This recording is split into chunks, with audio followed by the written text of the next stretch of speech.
Welcome back to Ashwini's kitchen. ಅಲಸಂದೆ ಕಾಳು ಸಾರು ರಾಗಿ ಮುದ್ದೆ ಹೇಗೆ ಮಾಡೋದಂತ ನೋಡೋಣ. ತುಂಬ ರುಚಿಯಾಗಿರುತ್ತೆ. ಮೊದಲಿಗೆ ಪಾತ್ರೆ ಬಿಸಿ ಮಾಡ್ಕೊಂಡು ಎಣ್ಣೆ ಹಾಕ್ಕೋತಾ ಇದ್ದೀನಿ.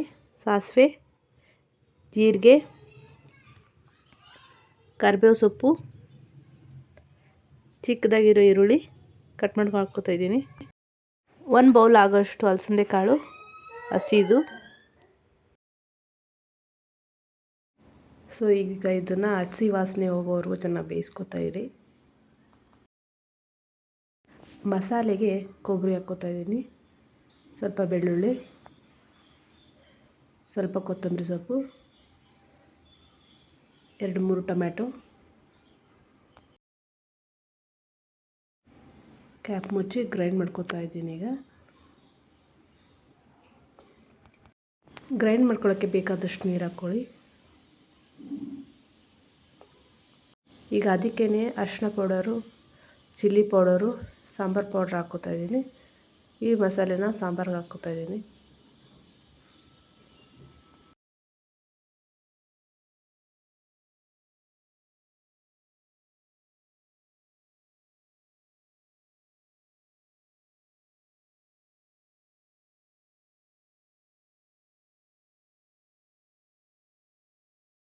ತ್ರೀ ಸ್ಪೂನ್ ಆಗುವಷ್ಟು ಹುಣಸೆ ರಸ ಹಾಕ್ಕೋತಾ ಇದ್ದೀನಿ.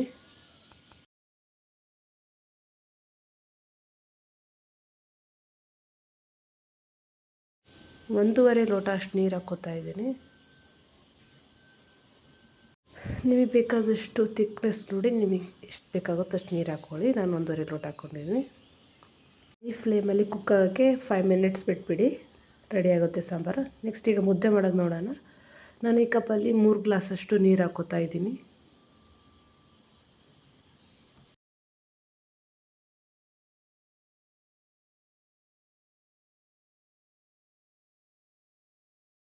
ಬಿಸಿಯಾಗಿರೋ ನೀರಲ್ಲಿ ಸ್ವಲ್ಪ ಹಿಟ್ಟು ಹಾಕ್ಕೋತಾ ಇದ್ದೀನಿ. ಹಿಟ್ಟು ಹಾಕ್ಬಿಟ್ಟು ಕಲಿಸ್ಕೋತಾ ಇದ್ದೀನಿ.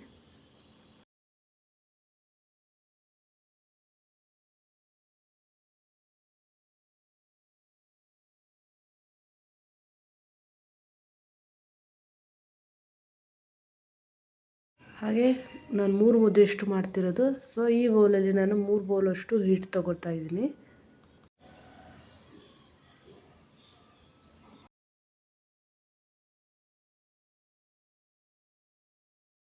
ಸೊ ಈಗ ಹಿಟ್ಟು ಹಾಕಿದ ಮೇಲೆ 5 ಮಿನಿಟ್ಸ್ ಚೆನ್ನಾಗಿ ಕುದಿಸ್ಬೇಕು.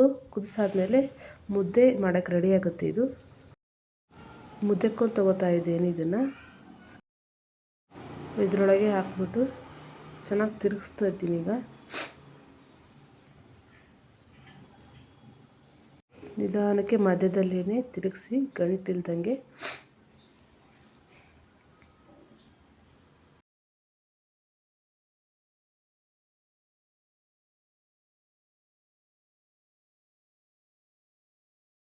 ಸೊ ಇದು ರೆಡಿ ಇದೆ. ಈಗ 5 ಮಿನಿಟ್ಸು ಲೋ ಫ್ಲೇಮಲ್ಲಿ ಇಟ್ಬಿಡ್ತೀನಿ. ಅಷ್ಟೇ ಮುಗೀತು. ಇದರ ಸ್ಪೂನ್ ತೊಗೊಂಡು ಈ ರೀತಿ ಎಲ್ಲ ಕಡೆಯಿಂದನೂ ಮಾಡ್ಕೊಳ್ಳಿ. ನಿಮಗೆ ಯಾವ ಸೈಜ್ ಬೇಕಾಗುತ್ತೋ ಆ ಸೈಜಲ್ಲಿ ನೀವು ಆ ಪ್ರಮಾಣದ ಹಿಟ್ಟು ತೊಗೊಂಡು ಮುದ್ದೆ ಮಾಡ್ಕೊಬೋದು.